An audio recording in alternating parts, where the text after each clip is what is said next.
বনানী কবরস্থানে ছোট ভাই আরাফাত রহমান কোকর কবর জিয়ারত করেছেন বিএনপির ভারপ্রাপ্ত চেয়ারম্যান তারেক রহমান। আগারগাঁওয়ে নির্বাচন কমিশন থেকে বেরিয়ে সরাসরি বনানীতে যান তারেক রহমান। এই মুহূর্তে বনানীতে আছেন আমাদের সহকর্মী নাবিল জাহাঙ্গীর। সরাসরি কথা বলছি তার সঙ্গে। নাবিল, সেখানকার সর্বশেষ পরিস্থিতি সম্পর্কে আমাদের জানাবেন। এরপরে তার আর কোনো কর্মসূচি আছে কিনা সে ব্যাপারেও জানাবেন। শেষ করে কিন্তু তিনি সরাসরি আরাফাত রহমান কোকর কবর জিয়ারত করতে বনানীর যে কবরস্থান সেখানে চলে আসছেন এবং কিছুক্ষণ আগে তিনি এখান থেকে কবর জিয়ারত শেষে বেরিয়েছেন। আমরা যেটি ধারণা করতে পারছি, যেটি আমরা ধারণা করছি, তিনি হয়তো এভার কেয়ারের দিকে এখান থেকে যাবেন।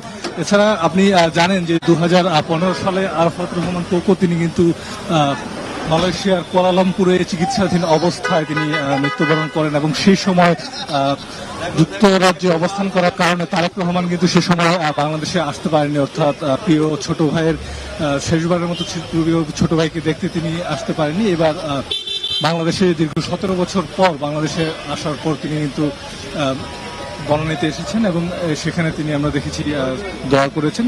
প্রথমে আজকে তিনি হাদির কবরে গিয়েছিলেন, সেখান থেকে তিনি নির্বাচন কমিশনে যান এবং সেখানে তার যে ন্যাশনাল আইডি কার্ড সংক্রান্ত যে কাজগুলো ছিল সেটি তিনি সম্পন্ন করেন এবং তারপর তার আমরা যেটি জানতে পারছিলাম তার ধানমন্ডিতে যাওয়ার কথা ছিল, সেখানে তার জোবাইদুর রহমানের বাড়ি অর্থাৎ শ্বশুর বাড়িতে যাওয়ার কথা ছিল, কিন্তু সেখানে না গিয়ে তিনি সরাসরি বনানীতে চলে আসেন। এখানে তিনি ছোট ভাই আরাফাত রহমান কোকর কবর জিয়ারত করেন।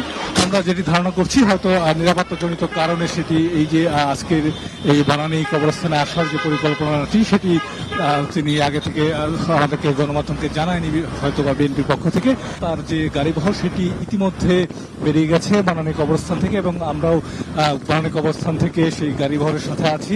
আমরা এই মুহূর্তে বনানী যে মূল রাস্তা অর্থাৎ ময়মনসিংহ রোড সেই দিকে উঠেছি এবং এই গাড়িবহরটি সোজা এদিক থেকে মহাখালীর দিকে এগিয়ে যাচ্ছে।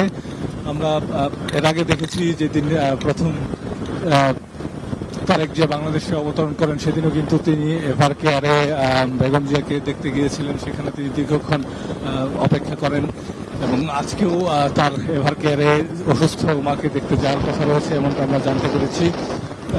তিনি যখন যুক্তরাজ্যে ছিলেন সেখান থেকেও কিন্তু তিনি বেগম জিয়ার যে স্বাস্থ্যের যে আপডেট সেটি কিন্তু তিনি নিয়মিত রাখছিলেন এবং যে দিক নির্দেশনা আছে চিকিৎসা সংক্রান্ত সেটি তিনি তদারকি করছিলেন এবং বাংলাদেশে আসার পরেও আমরা দেখেছি তিনি কিন্তু এবার কেড়ে গিয়েছিলেন এবং আজকের যে কর্মপরিকল্পনা ওনার আমরা আজকে যেটি দেখতে পেয়েছিলাম যে আগে থেকে কিন্তু বিএনপি পক্ষ থেকে দলীয় নেতাকর্মীদেরকে না করা হয়েছিল, তারা যেন রাস্তার পাশে দাঁড়িয়ে ভারপ্রাপ্ত চেয়ারম্যানের যে গতি